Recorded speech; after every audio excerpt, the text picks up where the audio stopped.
Yo, what's up? And welcome to our studio here in Haarlem in the Netherlands. We are here with Tom Jame and Jay Hardway. What's up? And we are in the same studio complex with 5 studios, so we're actually neighbors. And that's how we decided to make a track as well. Like one day Jay walked in and he started to play piano. Just one day. One day.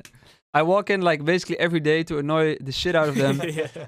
But were always planning to make a track, I think. And then one day it came together with Run Baby, which ended up being Run Baby Run. Yeah. So we actually started it on the piano, and you started like playing around. Yep. The project is actually made in Ableton, by the way. Like Jay, you don't work in it, so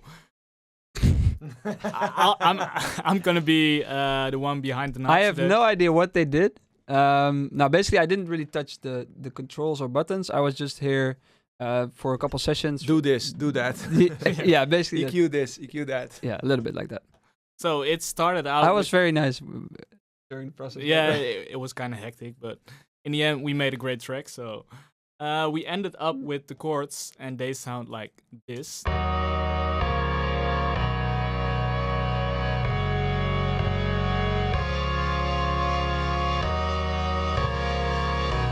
Do you still have that file with the Tron sound? You hear a little bit of the melody in it. I think I bounced it probably from my computer. I think this was also there in the very beginning. Yeah, I think so. This was Jay playing the flute on a Friday or what? But the sound we started with was also already the lead sound, I think. We had that quite fast in the beginning. Yeah, we made the chords like these, like we added a melody on top.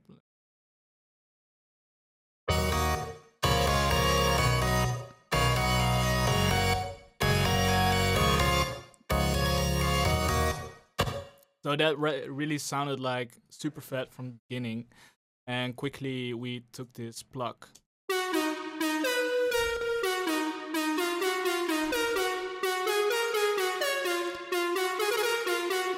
The nice thing is, like, there's small details in the melody that make it really catchy. Yeah, and it's also that little dun, dun, dun, dun, that little like, and I don't know how you call it, but yeah, that's cool. But there's the flute sound, one of the sounds that also we use in the drop as well. We had that at the very beginning as well. This one. No, like the distorted one. Yeah, It's also in the drop, but I think we used that in the break in the beginning. yeah, as well. But yeah, we tried a lot of stuff actually. Like, as you can see, the project is one big mess. But in the end, like, Well, compared to my project, Fruity Loops, it's very clean. I gotta be honest. But I think James is like, yeah. I think you mean this sound. Yeah, this was one of the first sounds we used for the melody, So which is also I think the most signature yeah, I think sound so. in the break at least. Like, it's mainly focused on the second break, but first we use it in the first break as well. But I'm gonna show some sounds of the break. Like, this one is really recognizable. And over here we have all the synths playing together, like the big climax. Together with the leads, it sounds like... I think it's cool to show which synths we used. Mhm. Did we use Diva? I think. This was the Diva, yeah. It's the Mu Maison preset. And yeah, what's on it? Like this, a lot of the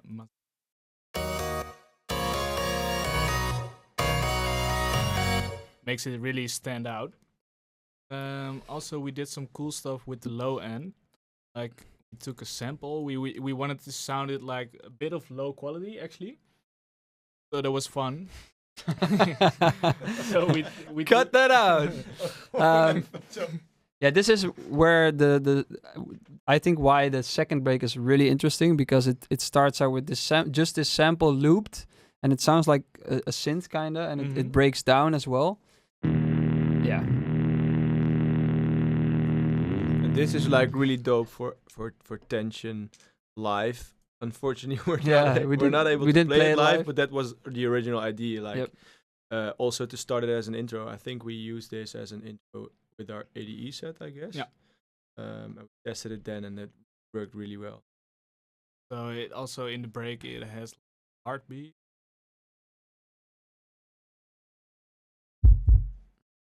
So that's really something that you can feel on a big system. Like, okay, something's gonna happen, and definitely in the beginning, like the bass notes are still. You hear like are playing one note.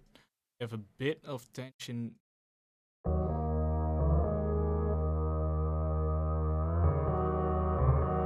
So that's really cool that we built to something bigger. Yeah, and it's moving. That's like it's like almost like it wants to play the melody already, but then it doesn't yet. And then when when it opens up, it's really really cool. Yeah, especially with the vocal after on top, it sounds amazing. Yeah, and right now it sounds like this. Of course, the clock sample. Small vocal sample as well for some atmosphere. That's playing on the background. We clock, yeah. This one, which is actually speeding up when the real chords come in.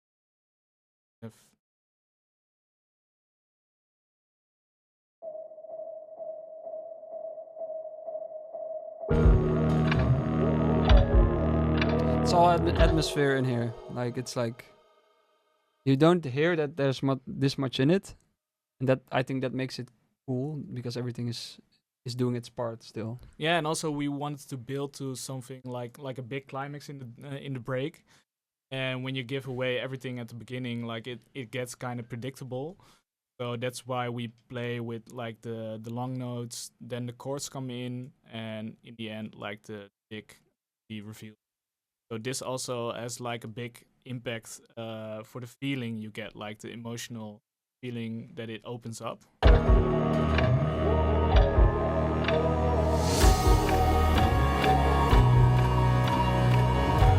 So the clock is ticking faster, so you really get the tension like something is coming. And in the end, it's building towards.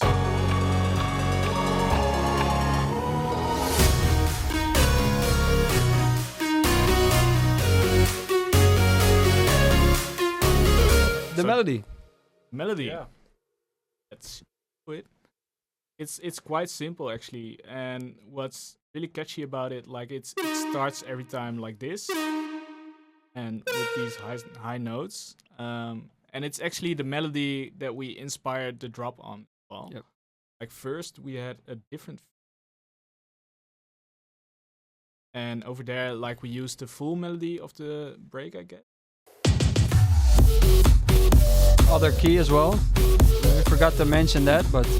And this is really where the good part of playing live comes in, because we actually played this version at ADE, and then after it, I think a couple of weeks later, we were all like, "Yeah, it's dope, but still, we think it can be better." Yep. So then we kind of rebuilt the drop. Yeah, it felt a bit childish, maybe. I don't know if that's the right word, but a little bit too happy, maybe. Yeah. Something like that. We wanted to make it like more like heavy and more aggressive in the beginning. Like, okay, maybe we have to change the sound. Yeah. And a bit more housey, a bit more groove in it. Yeah, this one was also with sub kicks, so it was like, it was really hard, and we wanted a bit too straightforward as well. Mm-hmm. And I think what's cool is that we with the key, because sometimes you just stick to one key, but now we like switched around the key of the track, so we put it in different keys, and we were like, which one works the best? And we were like, I remember that was the day where we like putting it, and it needs to be cooler, but that's too happy, and that's like, and we changed it around a lot of times. And to try that, actually, we just bounce out the track and just play around with. We actually had like a pitch plugin on the master to see if it worked. Yeah, that's what. Yeah, we transposed it like it sounded like shit, but it sounded like shit. But at least we got the feeling of the track, right? I think with the final version, the it's the perfect key. Shouldn't be in a different key. Like in the end, we switched And I think that's where the whole not having shows thing is quite difficult, because normally you would play it out and you'd be like, it's too happy, and you would see what the crowd responds to better. Now you can't do that, so we had to decide, just here in the studio, what it was going to be. And it also felt like something was like it had big potential. Yes, like we all really liked the melody, but like it felt like it was too much. I guess. Yeah. So that's why we decided to up to, I think it was first F sharp to D sharp. So that's actually quite a dark key, but it really worked well for this movie, because the melody is still kind of happy, but it has a lot of power as well. Yeah. Yeah, and I think in the end also we kind of add contrast back, because it actually feels like not too happy, but vocal is super really euphoric still. Yeah. So the contrast, it balances it out. Really good. Yeah. And that's the thing where funny, because usually when I make a melody, I stick to that key, and that is the key that works.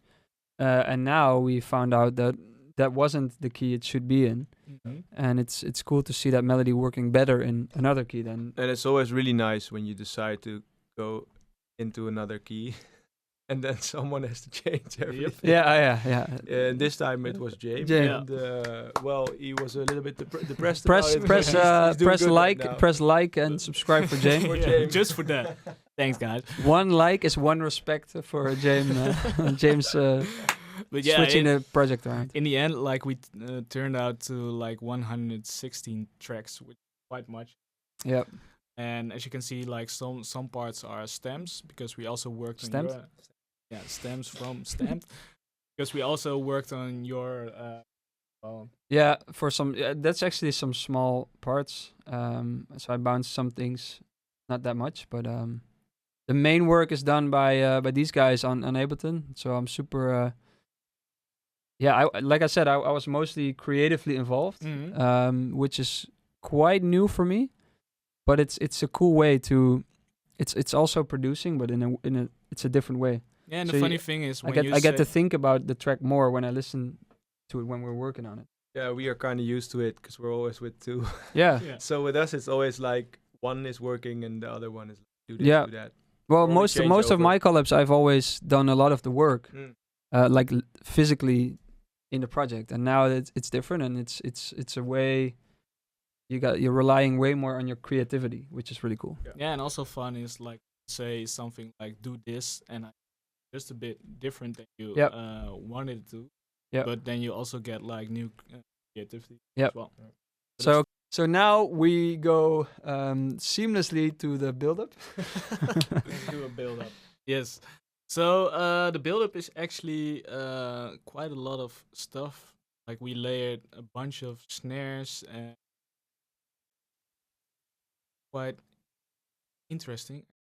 So the first thing, it's like pretty basic, but because we layered so many sounds, it becomes more unique and super hype, I think. yeah, that's what we really try to aim for. Like a lot of energy towards the drop. It's like really rolling as well. Like if you hear it, it's like it's a good groove, so to speak. Over here we have a few risers with a just snare rhythm.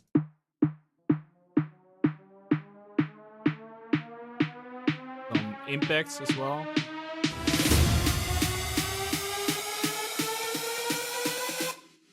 We have another riser, drop lead up as well.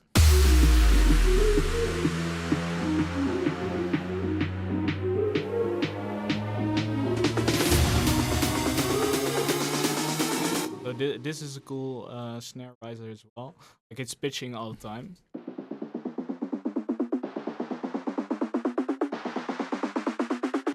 We made that in the session. And it has a little groove to it, so it's not like steady on the grid, and that makes it that's the rolling effect a little bit.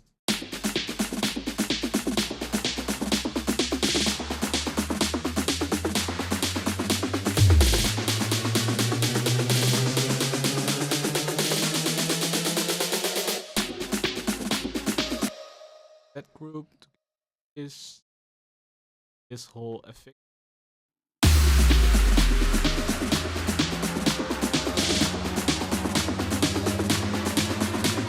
We already, all of us, we start going like, you're ready. Bounce. You're ready for the drop, you know. Let's go. That was But that's like, it's important to know that, to notice for people making music.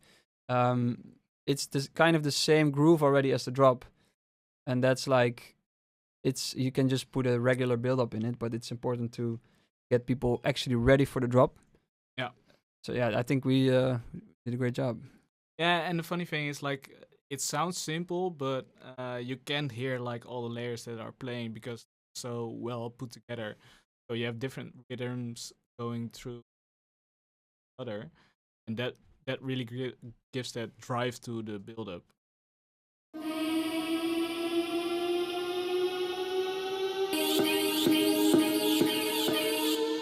And That's this is just, me is the last word Yeah, and then reverb. where she ends on. So Yeah. become like me, and then Yeah. that loops and Then you kind of freeze the reverb, and then you can just pitch it afterward. And then we have like almost complete silence for the drop. That's then this vocal comes in,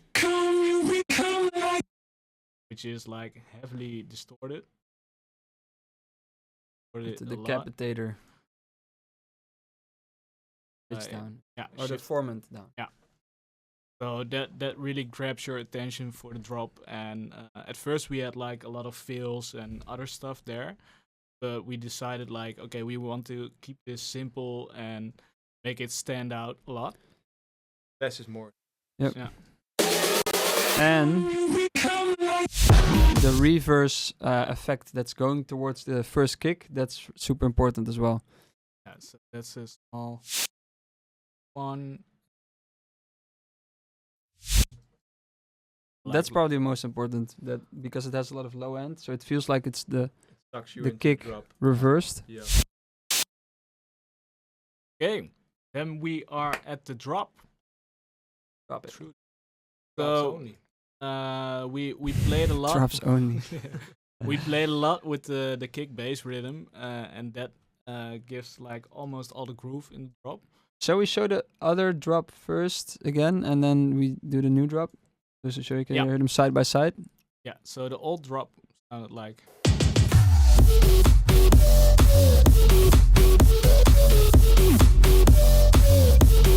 So it's more like 4 on the floor, feels a bit more static, and now we.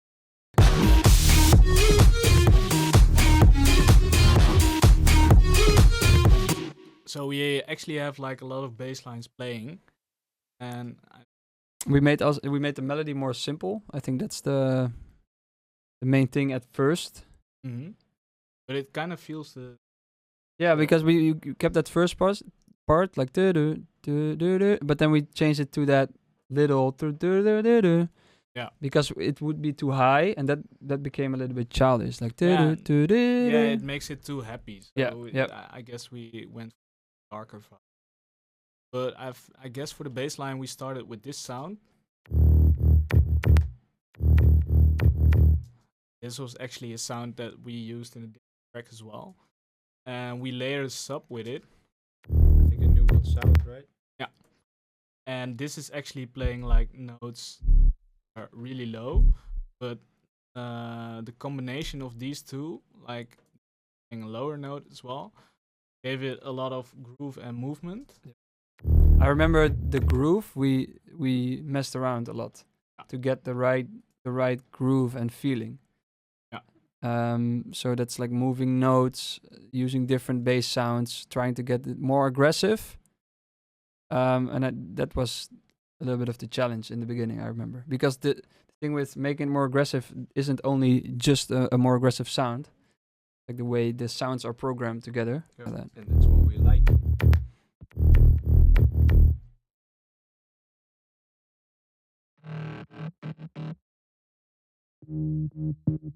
More like a mid bass to fill up this. Then we layered like an offbeat kick, certain Notes too. Yeah, so there's already a little bit of a click on the bass, which makes it pop out a little bit. But then this is to emphasize certain notes even more. So Yeah, and this is a really important part of the.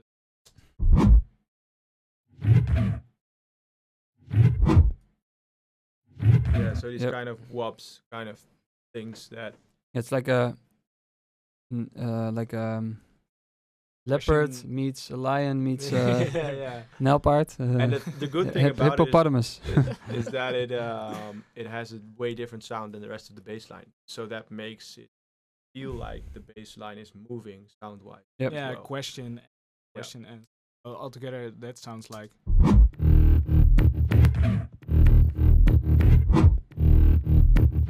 Yeah. So Yeah, the kick itself is quite thi- short. This one. So this one is for like the punch.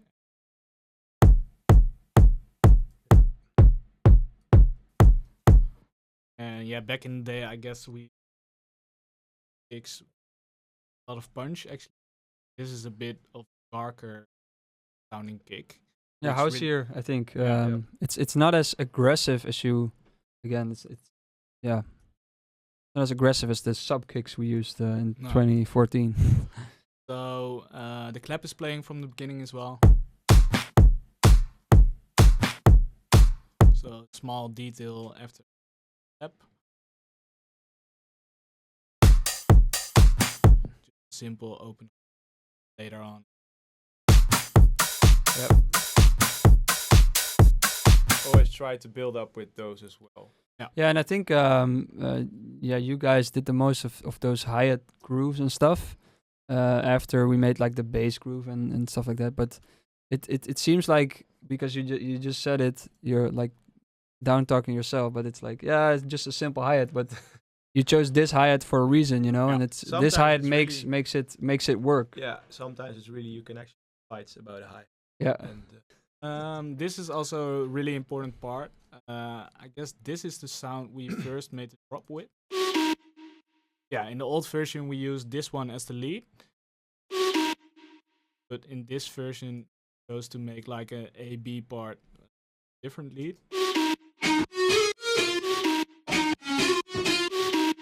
And that one is layered with a bit of white noise. Yeah, and it's all bounced. It's all like wave files we used. And Yeah. I remember we changed the pitch of some of the samples to change the melody instead of changing the MIDI.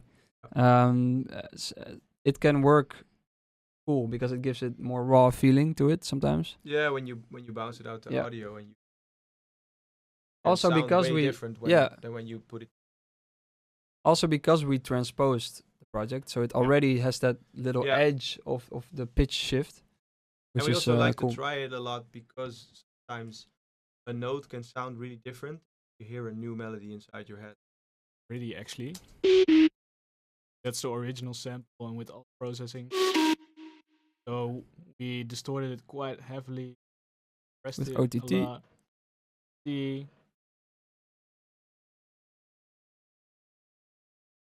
rest, yeah, just basic spatial. And also we have this small note playing once in a while. And the flute is also playing like the big variation. So there's a lot happening with sound that makes it really interesting to listen to. Like it's not the same sound playing all the time. But then we have the fails also going on. Where you were just The playing fails or the fills? the like the dun, dun.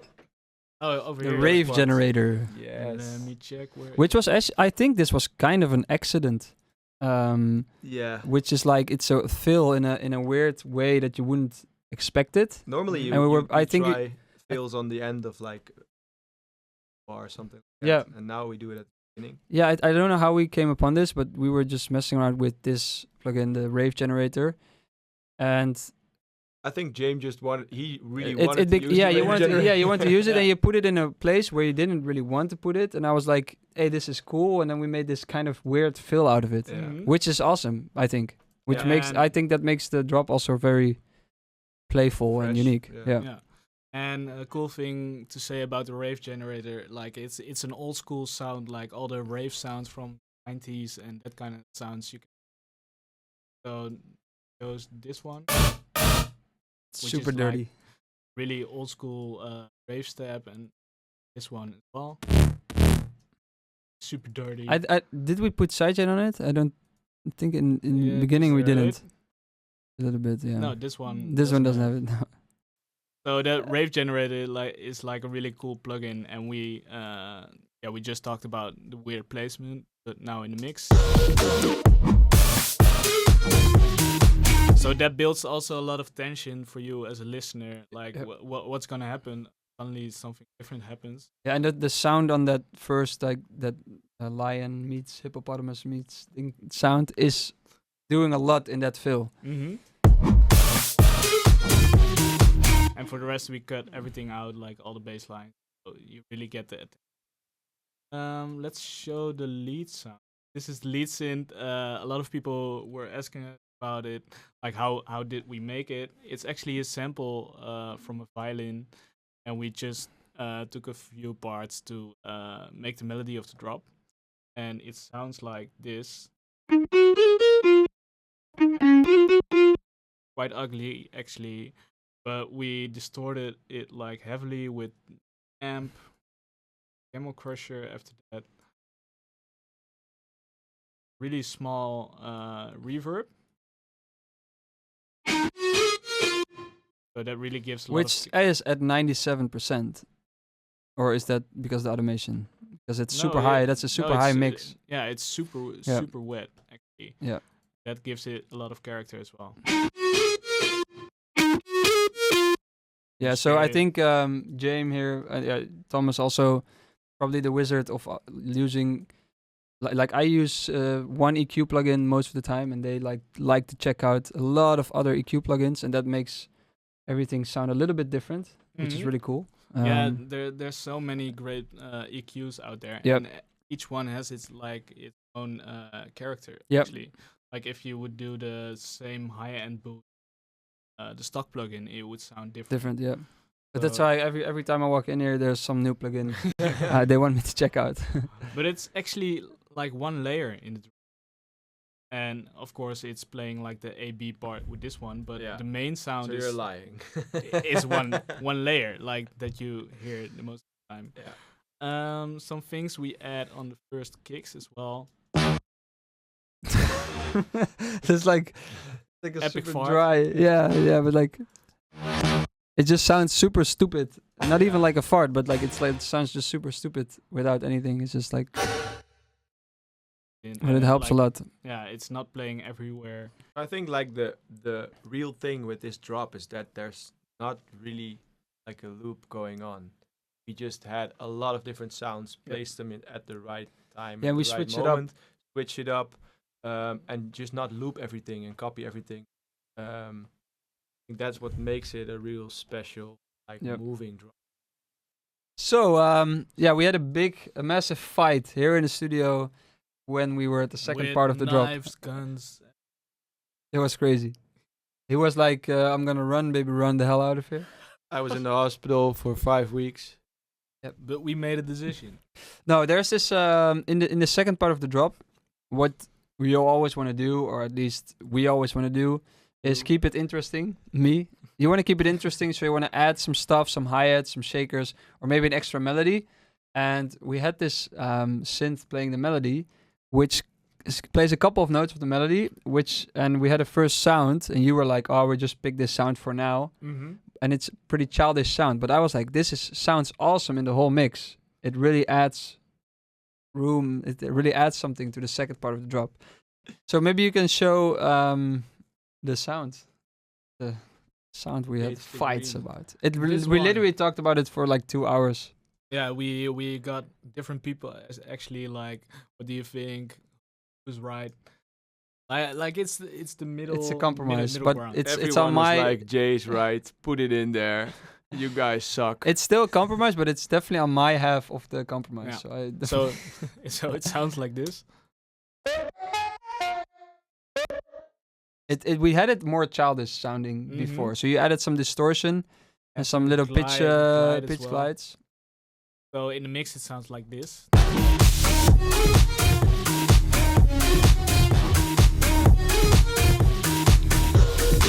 Sounds amazing. Actually, most don't hear it. I think you want to add some more slides and stuff, even more extreme. And I was like, the more simple this sounds, the more it will add. And it is a small detail that probably people don't even hear. We kind of got used to it, so I think now we don't hear it as much as we did before. We were like kind of cringing when the sound came on. We were like, oh no! And I was like, no, I want to keep it in. And I get very demanding. I get like, but then the funny thing is, Max, who was part of Dirt Caps, came in because he has a studio here too, and he was like, hey, what do you think? And he was like, yeah, it's cool. It's cool. And then they were like, okay, maybe we have to keep it. Now I took off the glide and.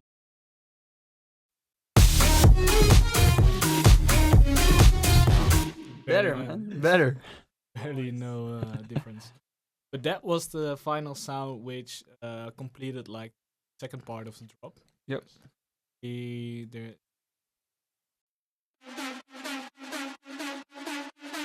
Which is also in the build-up.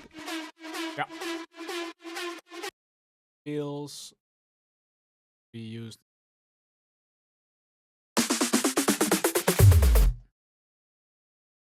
And the vocal. Come, you become like me. The vocal. Yeah. Tony, shout out. Yeah, the vocal is done by JGUAR, and she's an Australian singer-songwriter. Australian. Down under. And yeah, she made an amazing vocal together with Tony Cornelissen. They wrote it together. Yep. And she recorded it. We actually had different versions. I think we had like 3 or 4 versions. They worked really hard on that. But now it's just really it literally takes this track to the next level, which I think is amazing. Yeah, that sounds like. Passing guys, living dreams, living lies, and in between, let me introduce my other side. Getting high, it's kicking in, take it off, it's no sin, be like me, show me you're alive. Together with the track. Come, baby, run with me. Just take my hand. And I think in one of the first versions they sent, they were following the lead melody, which on some places, and it didn't. It became too full or something. Yeah. But then this really nailed it. It's like it really super catchy, dreamy, but also really powerful. I Yep. guess. Yeah, exactly. Crashing cars, crashing cars, crashing cars, crashing cars. Is there anything else to say about the track? I don't think so. There's a lot of like small details in it, but it's also like with EQ and stuff, and you did a lot of mix work on it still, like for especially like the low end and the kick to make that feel like they really be like one sound. Yep. But I guess like this is the basics of the track, like how we made it. And if you have any questions left, just let them know. Yeah, let us know down below. Just give us a call. Just give us a call us. No, we'll put Jay's number beneath. No, just drop a comment. Drop a comment down below if you have any questions left. And make sure to like this video. Save it on Spotify. Yep. Playlist. So you'll be part of our next releases. It will be in your release radar, which helps us enormously. So yeah, this was the story of Run Baby Run, how it came together, and thanks for watching.